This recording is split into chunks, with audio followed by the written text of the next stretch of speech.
तो कहानी की शुरुआत होती है एक रेगिस्तान से, जहाँ दो आदमी एक खास किस्म की लिजर्ट यानी बड़ी छिपकली पकड़ने आए थे। एक आदमी अपना जाल वहाँ बिछाकर एक लिजर्ट को पकड़ लेता है, तभी दूसरा आदमी जमीन पर डेंजर जोन लिखा हुआ देखता है, जिसका मतलब था कि यहाँ पर खतरा है और इंसानों का आना यहाँ पर मना है। तभी देख वो अपने साथी को यहाँ से निकलने का कहता है, और फिर जब वो अपना बिछाया जाल निकाल ही रहा था कि तभी उसे अजीब सी आवाज सुनाई देती है। वो चेक करने जब आगे जाता है तो देखता है कि वहाँ एक काफी बड़ा गड्ढा है। उसे काफी अजीब लगता है कि ये इतना बड़ा गड्ढा आखिर रेगिस्तान के बीचों बीच होने का मतलब क्या है। मगर तभी वो देखता है कि उसका साथी अचानक से उस गड्ढे से बाहर आता है। वो काफी डरा हुआ था और मदद मांगने लगता है। इससे पहले कि वो कुछ समझ पाता, तभी नीचे से एक काफी बड़ा क्रिएचर खींचकर उसे अपने साथ ले जाता है। ये देख वो डर जाता है और अपना बाइक लेकर वहाँ से निकलने लगता है, लेकिन मुसीबत, बाइक चलती ही नहीं। और फिर तभी उस क्रिएचर का बड़ा सा हाथ बाहर आकर इस आदमी को भी पकड़ लेता है और खींचकर गड्ढे में अपने साथ ले जाता है। और इसके बाद हम दो सिंगर्स को देखते हैं जो बहन भाई थे और एक साथ एक क्लब में गाना गा रही थी।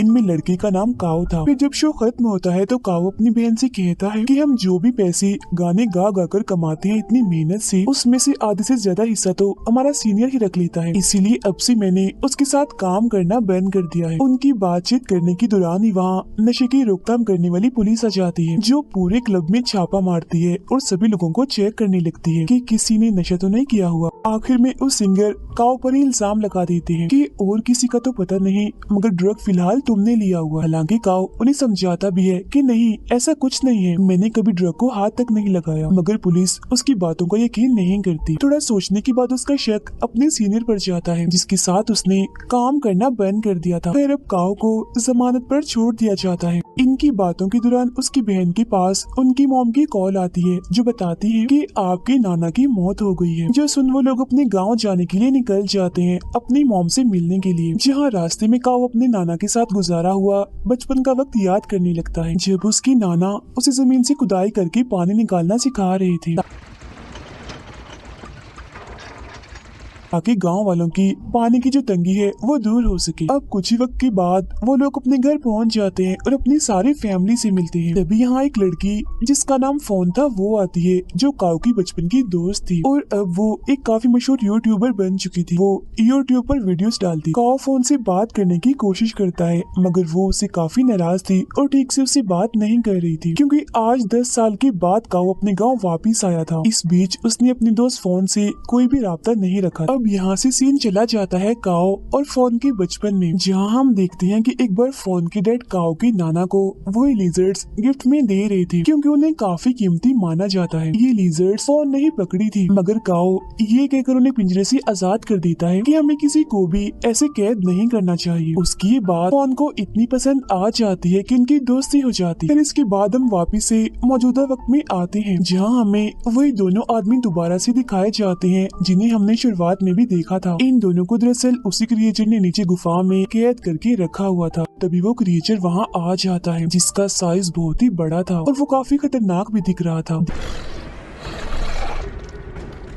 देखते देखते वो इन दोनों आदमियों को मार देता है। काओ अपने दोस्त फोन की यूट्यूब वीडियोस देखने लगता है, जहाँ फोन अपने 8 मिलियन फॉलोअर्स होने की खुशी में एक मुकाबला रखती है, जिसमें वो बताती है कि अगर कोई मेरे गांव की जमीन को खोदकर सबसे पहले पानी निकालेगा तो वो इस मुकाबले को जीत जाएगा और उससे बहुत सारा पैसा मिलेगा। ये बात काओ अपनी बहन को भी बताता है, जिस पर वो कहती है, अरे वाह, तो फिर हमें भी इस मुकाबले में हिस्सा लेना चाहिए, जिस पर वो भी मान जाता है। जिसके बाद ही दोनों एक लड़की जो काओ का दोस्त होता है उसे भी अपने ग्रुप में शामिल कर लेते हैं। ये लोग वहाँ जाते हैं जहाँ पर फोन ने ये मुकाबला रखा था, लेकिन वहाँ पर तो पहले ही काफी सारे लोग आए हुए थे जिन्होंने इस मुकाबले में हिस्सा लिया था। सारे ग्रुप्स को एक नक्शा और एक फ्लेयर गन दी जाती है। फ्लेयर गन का इस्तेमाल उन्हें तब करना था जब वो पानी निकालने में कामयाब हो जाए। इसी बीच वहाँ एक काफी अमीर लड़का भी आता है, जिसका अपना काम भी जमीन के नीचे खुदाई करवाने का था। वो फिर फोन के पास जाता है ताकि इस मुकाबले में हिस्सा ले सके, मगर वो तो उल्टी उल्टी बातें करने लगता है उसके साथ। पर तभी काओ इधर आकर उसे रोक देता है, जिसकी फौरन बाद फोन फ्लेयर गन चलाकर इस मुकाबले को शुरू कर देती। सभी लोग पानी ढूंढने के लिए अलग अलग जगहों पर जाकर जमीन खोदने लगते हैं। जिस बीच दो आदमियों को शुरुआत वाली उन्हीं दो आदमियों की बाइक मिलती है जो उस क्रिएचर का शिकार बन चुके थे। वो दोनों फिर उस बाइक को लेकर आगे बढ़ते, मगर तभी वो क्रिएचर जमीन चीरते हुए इनके साथ साथ बाइक की स्पीड से दौड़ने लगता है और इनके पीछे पड़ जाता है, जिससे ये लोग डर जाते हैं और अपनी जान बचाने के लिए बाइक घुमा देते हैं।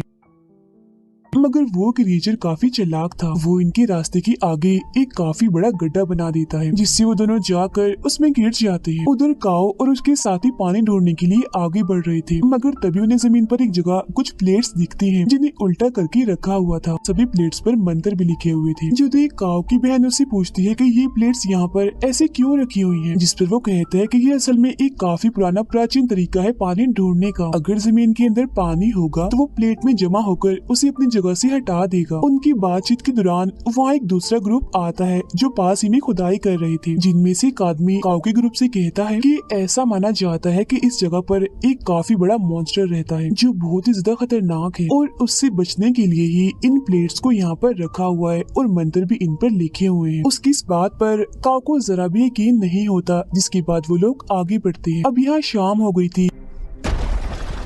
गाड़ी में अपनी नाना का एक काफी पुराना नक्शा मिलता है, जिसमें उसकी नाना ने एक पहाड़ के पास निशान बनाया हुआ था। काओ जब उस नक्शे को फोन के दिए हुए नक्शे से मिलाता है तो देखता है कि उस नक्शे में ऐसा कोई भी निशान नहीं है। जो देख ये तीनों समझ जाते हैं कि जरूर इस पहाड़ के पास हमें पानी मिल सकता है, इसीलिए अगले ही दिन ये वहाँ जाने का फैसला करते। शाम होने की वजह से बाकी लोग यहाँ से जा रहे थे, मगर इनमें से 3 लोग रात यहीं गुजारने का फैसला करते हैं। जिनमें से एक आदमी जब साइड पर जाता है तो तभी वो क्रिएचर उड़ता हुआ इसके पास आता है और उसका सर ही काट कर जिस्म से अलग कर देता है, जो जाकर उसके साथियों के पास गिरता है, जिसे देख उनके होश उड़ जाते हैं, काफी डर जाते हैं और अपनी जान बचाने के लिए वहाँ से भागने लगते हैं। मगर तभी वो बड़ा सा क्रिएचर इनके सामने आता है। तब यहाँ हमें पता चलता है कि ये क्रिएचर और कोई नहीं बल्कि बिग लिजर्ड है, जिसका साइज इतना बड़ा हो चुका है वो अब इन दोनों आदमियों को भी मार कर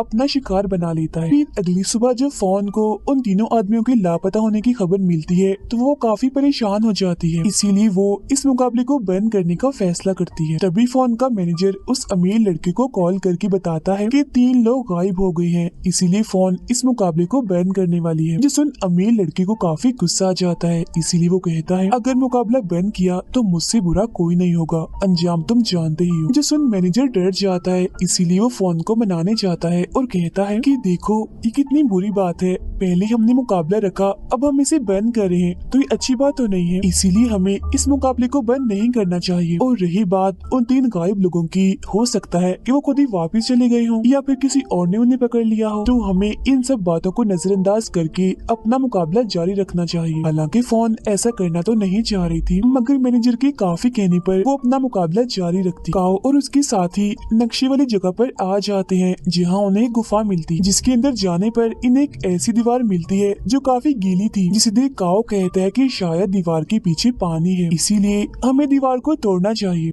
ये जगह दरअसल उसी क्रिएचर लिजर्ड का घर है, जो तभी यहाँ आ जाती है और काओ के दोस्त को अपने मुंह में उठा लेती है। जो देख दोनों बहन भाई काफी डर जाते हैं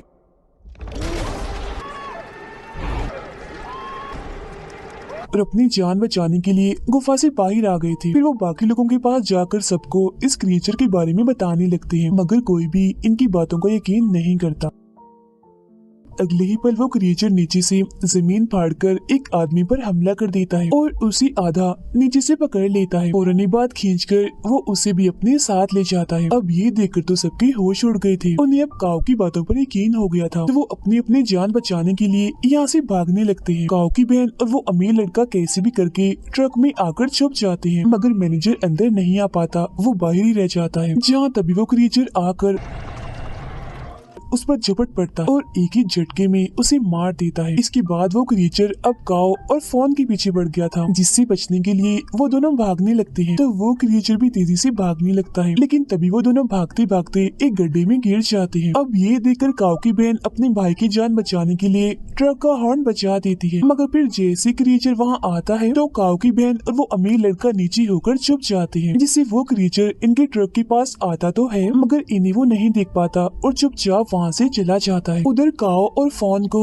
जल्द पता चल जाता है कि हम और कहीं नहीं बल्कि उस क्रिएचर की गुफा में आके गिरे हैं। मगर जब भी थोड़ा आगे जाते हैं तो इन्हें वहाँ उसी क्रिएचर के बहुत सारे अंडे दिखते हैं। यही इन्हें काओ का दोस्त भी दिखता है जो मरा नहीं था बल्कि अभी जिंदा था। क्रिएचर ने उसे भी उस मजबूत कवर में कैद करके रखा हुआ था। वो उसे वहाँ से बाहर निकालने की कोशिश करते हैं मगर नहीं निकाल पाते क्योंकि वो कवर उनसे टूटता ही नहीं। यहाँ उन्हें और भी बहुत सारे लोग दिखते हैं जो बिल्कुल ऐसे कवर में कैद थे। इन लोगों को दरअसल उस क्रिएचर ने अपने बच्चों को खिलाने के लिए रखा हुआ था। उधर काओ की बहन ट्रक से बाहर आती है तो देखती है कि वो क्रिएचर तो इनके ट्रक के ऊपर ही सो रहा है। वो चुपके से बगैर कोई शोर की आगे बढ़ती है और अमीर लड़के की गाड़ी में जाके बैठ जाती है, जिसके बाद वो अमीर लड़का भी ट्रक से निकलता है और अपनी गाड़ी की तरफ बढ़ने लगता है। मगर तभी उससे आवाज पैदा हो जाती है जिससे वो क्रिएचर नींद से जाग जाता है और फौरन ही उस पर हमला कर देता है। वो उसे भी उठाकर अपनी गुफा में लाता है और उसी कवर में बंद कर देता है। काओ और फोन दोबारा से उसी गीली दीवार के पास पहुंच जाते हैं, जिसे चेक करने के बाद फोन कहती है कि दीवार की दूसरी तरफ पानी है और क्योंकि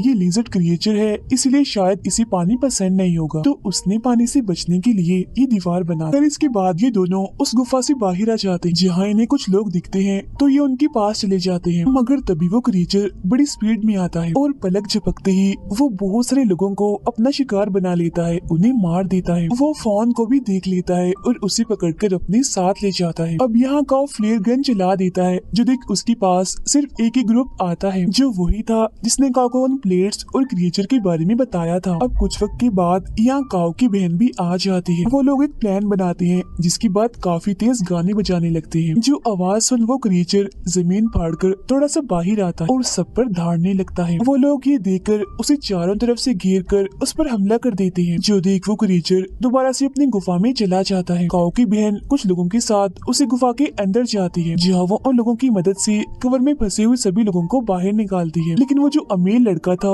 वो गुफा में से कहीं गायब हो गया था, जिसे ढूंढने के लिए फोन चली जाती है। अब उस अमीर लड़के ने अपने साथ एक बॉम्ब ला रखा था जिसे ये लोग उसे गीली दीवार में लगा देते हैं, जिसके बाद काओ उसका रिमोट लेकर फोन और उस अमीर लड़के को ढूंढने के लिए गुफा के और अंदर चला जाता है। उधर फोन अमीर लड़के को ढूंढ ही लेती है, मगर जब वो यहाँ से जाने लगते हैं तो वो क्रिएचर इनके सामने आ जाता है, जिसे देख अमीर लड़का फोन को वहीं छोड़कर सिर्फ अपनी ही जान बचाने के लिए वहाँ से चला जाता है।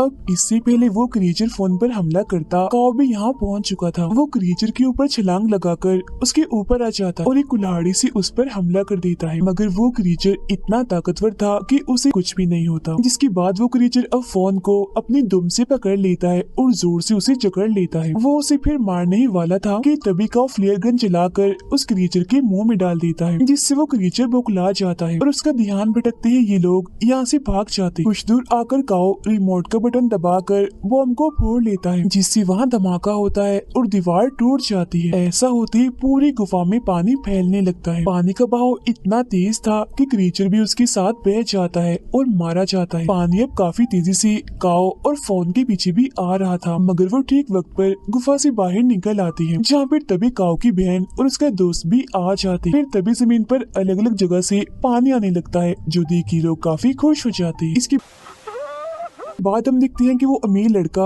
गड्ढे से बाहर आता है जो अभी जिंदा था, जिसके हाथ में उस क्रिएचर का अंडा था, जिसे देख वो काफी हंस रहा था। अब अंडा होने का मतलब ये है कि उस क्रिएचर का जड़ से खात्मा नहीं हुआ, क्योंकि उसके अंडे अभी मौजूद हैं, जिनमें से जाहिर है और भी बहुत सारे लिजर्ड क्रिएचर निकलेंगे। और इसी के साथ ही ये फिल्म यहीं पर खत्म हो जाती है।